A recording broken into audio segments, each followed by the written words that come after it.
Good morning, my name is Arpit and today I am doing Electronics Lab Week 2 Experiment 1, which is analog part. In this experiment I am doing hands-on circuit analysis in Wheatstone Bridge with low pass filter. This experiment has 3 parts, so I am doing each part one by one, and this is my official ID, and let's proceed with the experiment. So this is part one of the experiment of analog, which is Wheatstone Bridge measurement, balanced Wheatstone Bridge measurements. So for that, this is the circuit diagram. As you can see, this is the balanced Wheatstone Bridge. R, all the resistor R1, R2, R3, R4 are the 100 ohm, and the excitation voltage is 2.5 volt. And as you can see, in the given point I have to calculate the values of the node voltage, node A, node B, and the output voltage using resistor. So as you can see, I calculated in this paper, and this is the circuit diagram. This is the circuit diagram, and this is excitation voltage and 100 kilo ohm all resistors. So I am using node formula for this. So as you can see, R2 by R1 plus R2 into excitation voltage, that is 100 plus 100 and 2.5. So the node voltage is 1.25 volt, and same as for the node B. And if I get output voltage, so I have to do just VA minus VB, so I get 0 volt because node voltage, both node voltage are same. So yeah, now let's check with the real experiment. And yeah, so let's start with the physical experiment. And as you can see, I make the circuit diagram in the simulator.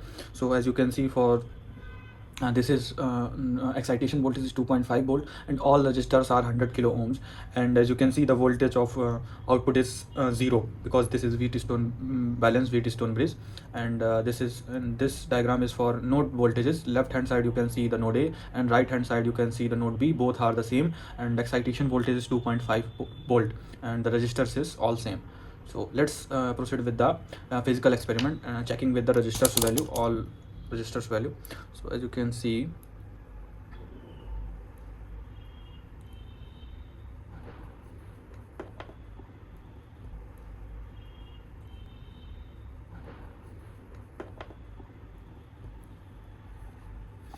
the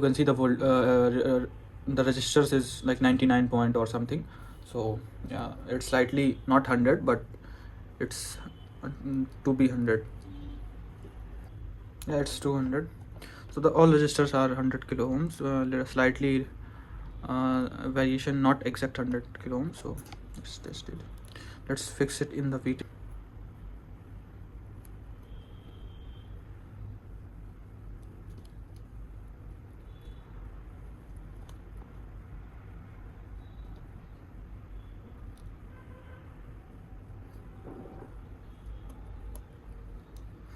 As you can see, I'm setting the resistor as shown in the circuit diagram.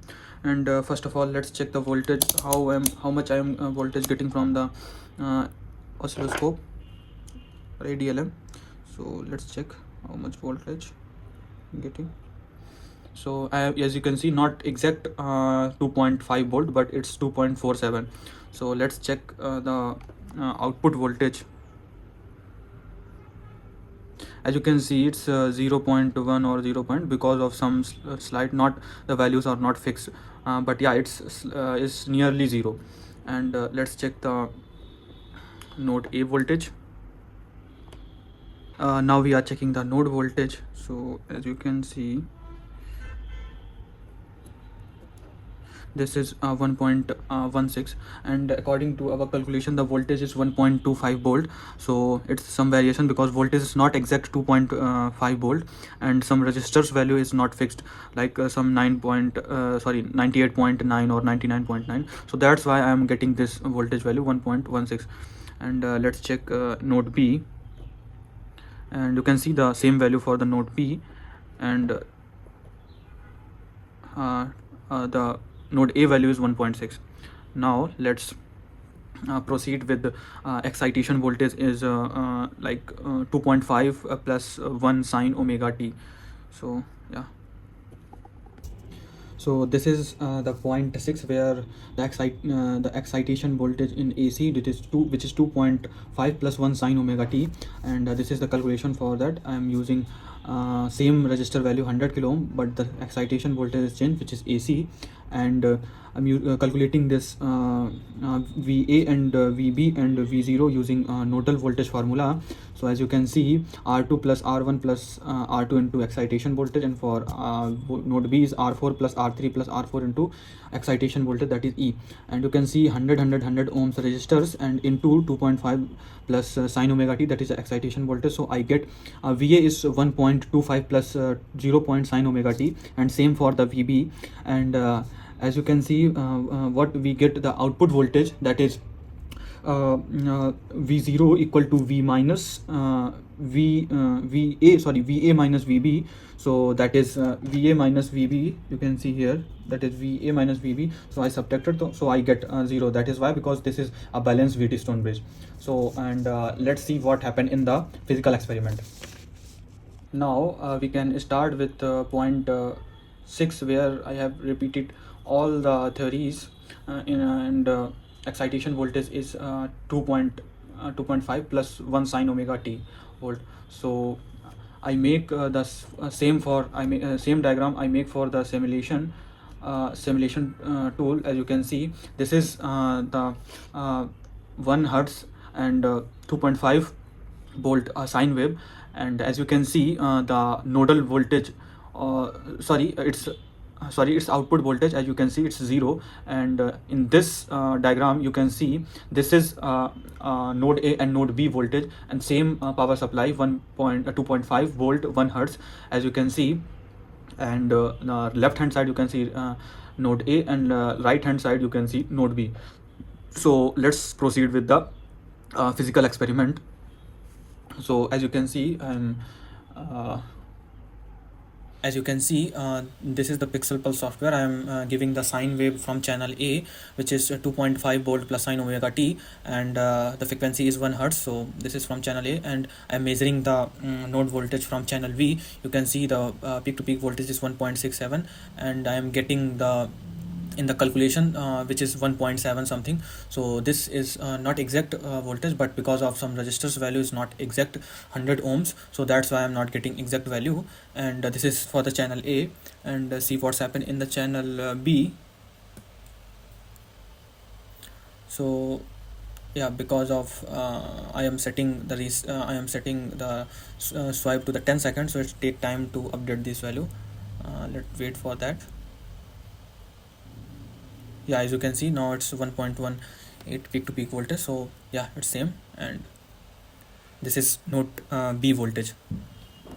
Multimeter, as you can see, this is sine wave, but when I check the nodal voltage, you can see it's 2.3 or something, but it's 0 because some variation, it's not correct.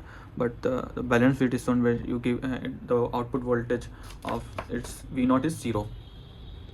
As you can see, this is the point 7 where I have built the balanced Wheatstone bridge using 1 kilo ohm resistor and 100 kilo ohm resistor and 2 10 kilo ohm resistors. So as you can see, for the balanced Wheatstone bridge, it's look like that: R1 by R2 by R1 equal to R4 by R3, and so these are the values of R1, R2, R3, R4, and when I divide this by 10, so we get same ratio. So the R1, R2, R3 is 1 by 1. R1 is 1, R2 is 10, R3 is 1, R4 is 10, and the excitation voltage I am using is 2.5 volt. So for the same, I am calculating using nodal voltage formula, and I am calculating VA, VB. So as you can see, VA is R2 by R1 plus R2 by E. So when I substituting these values, so I get 0.2727 volts, and same for the node B, calculating same procedure, just I getting the values 2.2727. So for the output voltage, as you can see, since this is the Wheatstone bridge, so I get the output voltage is 0, and by subtracting VA minus VB. So yeah, that's the theory, and I'm calculating this value using resistor values. And let's proceed with the physical experiment and see what's happened in the real life. So let's proceed with physical one. So as you can see, this is the simulator diagram. Same circuit I am making in the physically, and you can see the node voltage is 2.7 volt, and the output voltage is 0 volt, and the supply is 2.5 volt. So let's see. And first of all, start with the checking the resistors value. So as you can see, this is 100 kilo ohm resistor. You can see this is 100 kilo ohm resistor, and I need two 10 kilo ohm resistors. So check what happened. As you can see, this is 9 point something, so not exact 10 kilo ohm, but yeah. And let's check for the 1 kilo ohm. As you can see, it's not exact one, but 9.75 something. So let's building the we balance Wheatstone Bridge using these resistors.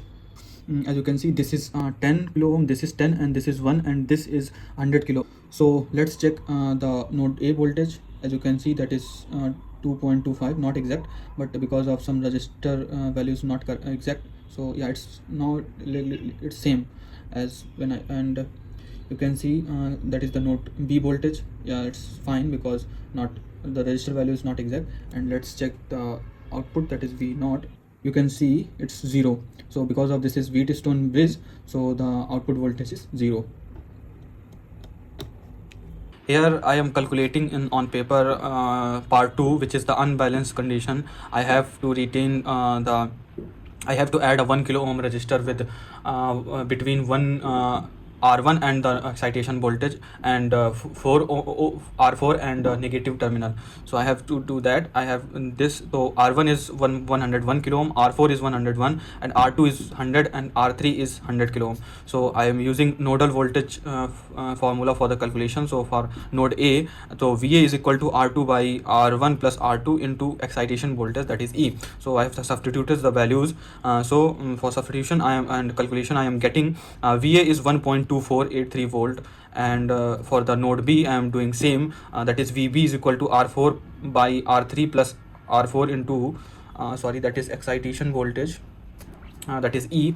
And after I am substituting these values, so I am getting differ value, that is VB is equal to 1.25. So and output voltage is I'm getting that is minus 0.0124. So here is some catch. When I design the balanced Wheatstone Bridge, I am getting 0 value in the output voltage, but in the unbalanced Wheatstone Bridge I am getting minus value. And one slightly differ is that when I check the node A and node B value in the balanced Wheatstone Bridge, the values are the same. Node A and node B become same, but in the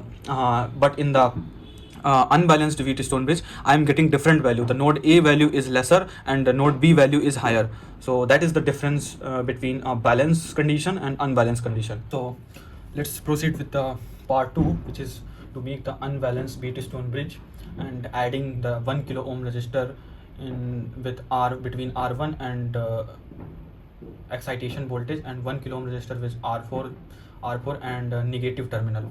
So that I do in this experiment, as you can see in the circuit diagram that I created accordingly. And let's see in the physical diagram.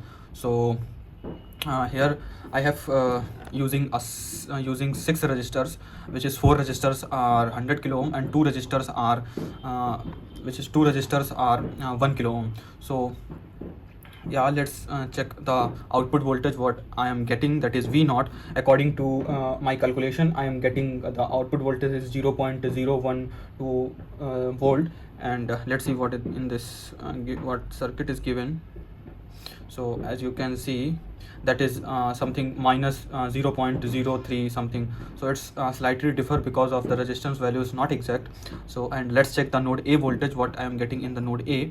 So as you can see, I am getting 1.172, and according to my calculation I am getting 1.24 something. So because of values are not accurate in the register, so that's why I am getting differ value. So let's check the node B voltage. and as you can see here I am getting 1.175. so this is unbalanced Wheatstone bridge, and when the bridge is unbalanced, so you're getting a negative so you're getting the negative voltage in the voltage, and that's the scenario. When I design a balanced Wheatstone bridge, I'm getting 0 volt in the output, that is V0. So yeah, that's the part 2. So that is the third part of the experiment. So where I have to calculate the corner frequency, and from the unbalanced Wheatstone bridge I have to create a low pass filter. So as you can see, I have calculated the equivalent resistance, that is 100.5 kilo ohm, and 100.5 kilo ohm. And as you can see, after I have calculated the corner frequency is not exact 159 hertz, it's in point but approximate 159 hertz, that is the corner frequency. And this is the low pass filter I have created. This is 100 kilo ohm resistor in series with the capacitor of 10 nanofarad. So let's proceed with the 0.6 and see what happened in the and when I swipe the frequency, it's 1 hertz to 1 kilohertz in the low pass filter, and read the voltage, output voltage. As you can see, I have created this low pass filter. So this capacitor terminal goes to the negative point of the ADALM, and this blue wire goes to the channel A, and this orange wire goes to the channel B. So as you can see in the pixel pulse, I set this is channel A and this is channel B. Channel A is the output voltage, that is AC 1.5 to 3.5, and that is 1 hertz wave, and that is the measurement, that is input channel, that is channel B. So as you can see, when I give the 1 hertz frequency, as you can see, the peak to peak voltage is 1.7 and the RMS value is 0.62. so let's go to the 10 and see what's happened. I think no changes in that. Let's say set to the 50. Now the RMS value is decreases, that is you can see 0.59, and I think peak voltage is now 1.7 at exact, let's say 100 hertz. And as you can see, now the output, the peak to peak voltage is 1.62 and RMS value is 0.52. And let's set to the 200 and see what's happened. And as you can see, the peak to peak voltage is 1.42 and the RMS value is also decreased, that is 3.8. Let's set 500 and see. As you can see, the RMS value is 0.18 and this is 1.16 something. Let's say 1 kilohertz and see what's happened. And as you can see, when I run this and 1 kilohertz, the voltage, output voltage is 1.052 and the RMS value is 0.091. So that is the experiment part 3. Yeah, here you can see I am plotted frequency versus output voltage graph, and you can see when I give the frequency 1 hertz, the output voltage is 1.7948. when I give the 50 hertz frequency, you can see the output voltage is 1.728, and when I give 100, then the output voltage is 1.452. when I give 500, the output voltage is 1.005, and when I give 1 kilohertz frequency, the output voltage is 0.57394. so that is the frequency output voltage versus frequency graph. And yeah, that is part 3. And now I have successfully completed the experiment 1 of analog. So thank you.